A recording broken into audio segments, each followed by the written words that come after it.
تجھ سے ہے میری تمناؤں کی دنیا پر، عزم میرا کبھی میرے ارادے ہیں بھائیو، میری ہستی میں آنا ہے، میری مستی میں شعور،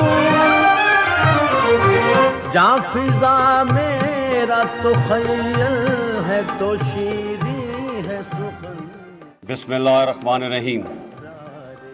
شہدائے کرام کے قابل قدر لواحقین، آفیسرز، جے سی اوز، بہادر جوانوں اور دیگر معزز حاضرین، السلام علیکم۔ 6 ستمبر 1965 کا دن ہماری تاریخ کا ایک لازوال باب ہے۔ یہ وہ دن ہے جب قوم کی یکجہتی، وطن سے محبت، قربانی اور بہادری کی بے شمار داستانیں رقم ہوئی۔ پاکستانی قوم کے لیے 6 ستمبر صرف ایک دن نہیں بلکہ ہمارے حوصلے کی پہچان بھی ہے۔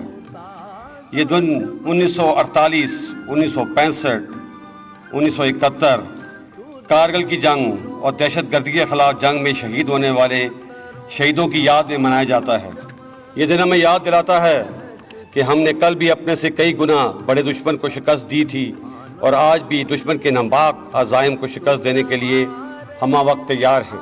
آج بھی ہم اپنی آزادی کی حفاظت اپنے خون سے کر رہے ہیں، اسی لیے آج ہم اپنے شہداء اور غازیوں کے عظیم کارناموں کو یاد کرنے اور ان کی قربانیوں کو خراج تحسین پیش کرنے کے لیے یہاں موجود ہیں۔ ان کی جرت، بہادری اور قربانیوں کی بدولت ہماری آزادی، خود مختاری، امن اور سلامتی قائم ہے۔ میرے سامنے شہداء کے اہل خانہ موجود ہیں، میں انہیں سلام پیش کرتا ہوں۔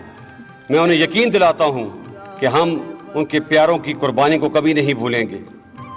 ہمارے شہید ہمارے ہیرو ہیں، اور جو قومیں اپنے ہیرو کو بھول جاتی ہیں وہ قومیں مٹ جایا کرتی ہیں۔ میں آپ کے جذبہ اثار کو بھی سلام پیش کرتا ہوں اور یقین دلاتا ہوں کہ ہم ہر قدم پہ آپ کے ساتھ ہیں اور رہیں گے۔ پوری قوم آپ کے صبر اور قربانی کی مقروض ہے۔ جس طرح شہداء پوری قوم کا فخر ہیں، اسی طرح آپ بھی ہمارا فخر ہیں۔ میں آج کی تقریب میں اعزازات حاصل کرنے والے آفیسرز، جونیئر کمیشنڈ آفیسرز اور جوانوں کو مبارکباد پیش کرتا ہوں۔ آپ نے فرض کی ادائیگی کے دوران پاکستان فوج کی اعلیٰ روایت کو مقدم رکھتے ہوئے جس پیشہ ورانہ معیار کا ثبوت دیا ہے، ہم سب کو آپ پر ناز ہے۔ آپ کے سینوں پر سجائے جانے والے میڈل نہ صرف آپ بلکہ ہم سب کے لیے باعث افتخار ہیں۔ خواتین و حضرات، مملکت پاکستان اور عظیم پاکستانی قوم ایک علیحدہ اسلامی تشخص کے نظریے کی علمبردار ہیں۔ اسی بنیاد پہ ہم نے آزادی حاصل کی اور یہی ہمارے آج اور کل کی پہچان ہے۔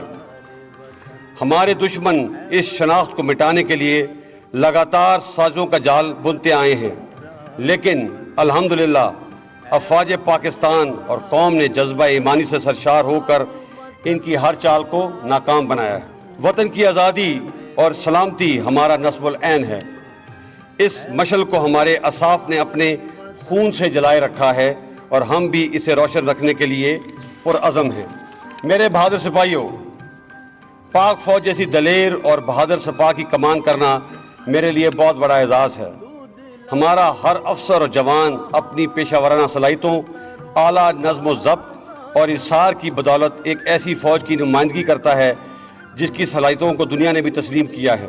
سرحدوں کے محافظ ہوں یا دہشت گردی، قدرتی آفات کا سامنا ہو یا تعمیر وطن کے فرائض، پاک افواج اپنی قوم کی حفاظت اور خدمت کو ایک انتہائی مقدس فریضہ سمجھ کر انجام دیتی ہے۔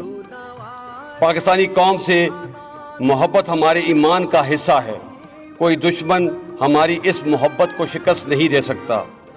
اسی طرح پاکستانی قوم کی پاکستان افواج سے محبت لازوال ہے، ان کا اعتماد غیر متزلزل ہے۔ میں ان تمام جذبوں کو سلام پیش کرتا ہوں۔ میرے بہنوں اور بھائیوں، اس موقع کا فائدہ اٹھاتے ہوئے میں آپ کی توجہ ایک اور چیلنج کی طرف مبذول کرانا چاہتا ہوں، اور یہ چیلنج 5th جنریشن یا ہائیبرڈ وار کی صورت میں ہم پر مسلط کی گئی ہے۔ اس کا مقصد ملک اور افواج پاکستان کو بدنام کر کے انتشار پھیلانا ہے۔ ہم اس خطرے سے بخوبی آگاہ ہیں۔ اس جنگ کو جیتنے میں بھی انشاءاللہ ہم ضرور کامیاب ہوں گے۔ معزز حاضرین، گزشتہ 20 سالوں میں ہم بڑی آزمائش سے گزرے ہیں۔ مشرقی اور مغربی سرحدوں پہ حالت جنگ کا سامنا رہا، زلزلے اور سیلاب جیسی آزمائشیں بھی درپیش رہیں۔ دہشت گردی اور شدت گردی کے خلاف ہم نے اعصاب شکن جنگ لڑی، ہزاروں افراد کی قربانی دی اور لاکھوں دربدر ہوئے۔ حال ہی میں کرونا جیسی وبا اور ٹڈی دل جیسی آفت کا بھی سامنا رہا، جس کا ہم نے کامیابی سے مقابلہ کیا۔ آزمائش کی ان تمام گھڑیوں میں ہم حوصلہ نہیں ہارے بلکہ سینہ تان کر ڈٹ گئے، جس کی بدولت اللہ نے ہمیں فتح دی۔ بے شک اس محنت اور بے شمار قربانیوں کی بدولت الحمدللہ آج کا پاکستان ایک پرامن پاکستان ہے، اور اب ہم نے اس امن کو خوشحالی اور ترقی میں تبدیل کرنا ہے۔ بحیثیت قوم ہمیں اس کے لیے جدوجہد کرنا ہوگی۔ اتحاد، ایمان اور تنظیم کے اصولوں کو اپنانا ہوگا، اور اپنے قائد کے فرمان کام کام اور بس کام کو اپنانا ہوگا۔ خواتین و حضرات، افواج پاکستان نے اقوام متحدہ کی امن فوج کا حصہ بن کر دنیا کے مختلف علاقوں میں قیام امن کے لیے بہت سی قربانیاں دی ہیں، جس کی دنیا متعارف ہے۔ ہم پوری دنیا اور بالخصوص اپنے خطے میں امن کے خواہاں ہیں۔ افغانستان میں قیام امن کی کوششوں میں پاکستان کا کلیدی کردار اس کا منہ بولتا ثبوت ہے۔ تاہم ہمارے ہمسایہ ملک ہندوستان نے ہمیشہ کی طرح ایک غیر ذمہ دارانہ رویہ اختیار کر رکھا ہے، خاص طور پہ مقبوضہ کشمیر کی خصوصی حیثیت کو ختم کرنے کے غیر قانونی اقدام کے بعد خطے کے امن کو ایک مرتبہ پھر شدید خطرات سے دوچار کر دیا ہے۔ اس میں کوئی شک نہیں کہ جموں کشمیر بین الاقوامی طور پہ تسلیم شدہ مسئلہ ہے۔ اس حوالے سے ہم کسی بھی یک طرفہ فیصلے کو تسلیم نہیں کرتے۔ بانی پاکستان قائد اعظم محمد علی جناح نے کشمیر کو پاکستان کی شہ رگ قرار دیا تھا۔ میں واضح کر دینا چاہتا ہوں کہ ان کے اس قول کا ہر لفظ ہمارے لیے اہم اور ایمان کا حصہ ہے۔ اس حوالے سے ہم کسی بھی لچک کا مظاہرہ نہیں کریں گے۔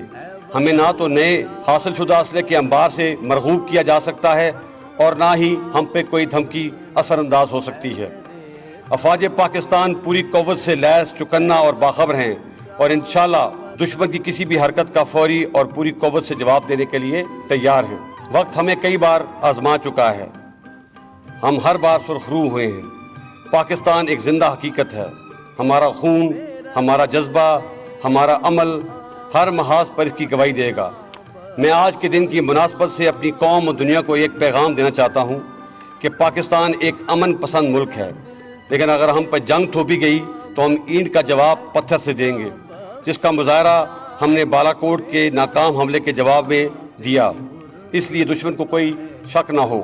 پاک فوج زندہ آباد، پاکستان پائندہ باد۔ میرے محبوب وطن تجھ پہ اگر جاں ہو نثار،